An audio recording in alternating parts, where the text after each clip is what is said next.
पाहूयात पुढची मोठी बातमी। एकनाथ खडसेंना जीवे मारण्याची धमकी देण्यात आली आहे। दाऊद छोटा शकील गँगकडून धमकी आल्याची माहिती आहे। तर 2 दिवसांपासून वेगवेगळ्या नंबरवरून धमकीचे फोन येत असल्याची माहिती समोर येते आहे। मुक्ताईनगर पोलीस ठाण्यामध्ये याविषयी तक्रार करण्यात आली आहे। तर आताची सगळ्यात मोठी आणि महत्त्वाची बातमी, एकनाथ खडसे यांना जीवे मारण्याची धमकी देण्यात आली आहे। दाऊद आणि छोटा शकील गँगकडून ही धमकी आल्याची माहिती समोर येते आहे। तर 2 दिवसांपासून वेगवेगळ्या नंबरवरून त्यांना धमकीचे फोन येत आहेत। मुक्ताईनगर पोलीस स्टेशनला याविषयी तक्रार दाखल करण्यात आली आहे। पण आता एकनाथ खडसेंना ही धमकी का दिली जात असेल असा सवाल या ठिकाणी उपस्थित होतोय। एकनाथ खडसे यांना जीवे मारण्याची धमकी देण्यात आली आहे। वेगवेगळ्या नंबरवरून 2 दिवसांपासून त्यांना धमकीचे फोन येत असल्याची माहिती आहे आणि त्याचबरोबर दाऊद तसंच छोटा शकील गँगकडून ही धमकी आल्याची माहिती सुद्धा समोर येते आहे। या प्रकरणामध्ये तक्रार दाखल करण्यात आली आहे। आता या प्रकरणातून नेमकं काय समोर येते तपासातून ते बघावं लागेल।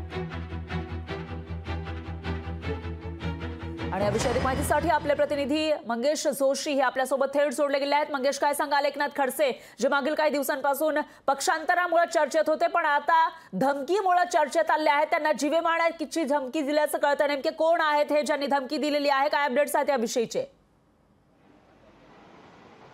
नक्कीच पराजी, खरं तर 15 आणि 16 तारखेला जे आहे एकनाथ खडसे यांच्या मोबाईल नंबरवरती खरं तर भारतासह परदेशातील 4 ते 5 क्रमांकावरून खरं तर एकनाथ खडसेंना धमकीचे फोन आलेले आहे।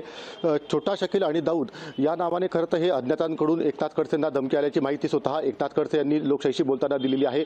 ज्या पद्धतीने खरं तर जे फोन कॉल आले आहेत त्यामध्ये छोटा शकील आणि दाऊद यांचा पुन्हा एकदा संबंध हा पुढे आल्यामुळे जे आहे या प्रकरणी एकनाथ खडसे यांच्याकडून मुक्ताईनगर पोलीस स्टेशनला अज्ञातांविरुद्ध गुन्हा देखील दाखल करण्यात आलेला आहे, तक्रार देखील दाखल करण्यात आलेली आहे।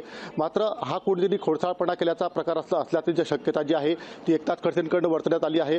ज्या पद्धतीने यापूर्वीही दाऊद कॉल संबंध जे आहे एकनाथ खडसेंचा समोर आलेला होता, त्यामुळे संपूर्ण राजकीय वर्तुळात जे आहे ते मोठी खळबळ उडाली होती। मात्र आता भाजपच्या वाटेवर, घरवापसीच्या वाटेवर असलेले एकनाथ खडसे यांना पुन्हा एकदा अज्ञातांकडून दाऊद आणि छोटा शकीलच्या नावाने जे फोन कॉल आल्यामुळे जे आहे राजकीय वर्तुळात पुन्हा एक मोठी चर्चा जी आहे ती रंगलेली आहे।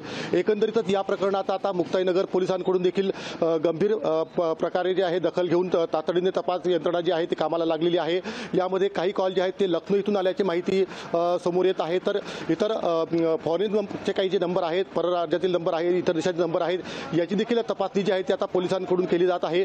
एकंदरीतच ज्या पद्धतीने हे जे आता धमकीचे कॉल प्रकरण आलेले आहे यामध्ये नेमकं काय तथ्य बाहेर येणार आहे हे देखील पाहणं आता महत्त्वाचं ठरणार आहे। एकीकडे लोकसभेची निवडणुकीची रणधुमाळी सुरू असताना आणि एकनाथ खडसे हे भाजपच्या वाटेवर असताना, घरवापसीच्या वाटेवर असताना एकनाथ खडसेंना आलेले धमकीचे कॉल खरं तर राजकीय वर्तुळात हा मोठा चर्चेचा विषय ठरल्याचं पाहायला मिळते आहे। पराजी, निश्चितच मंगेश, धक्कादायक अशी घटना म्हणावी लागेल। एक मोठे नेते जे आता भाजपमध्ये घरवापसी करणार आहेत त्यांना जीवे मारण्याची धमकी दिली जाते। त्यामुळे या प्रकरणामध्ये नेमकं काय समोर येतं ते बघावं लागेल। याविषयीची अपडेट आपण तुमच्याकडून घेत राहूया। धन्यवाद तुम्ही दिलेल्या सविस्तर माहितीसाठी। लोकशाही मराठी ऐका, पहा, जागरूक रहा।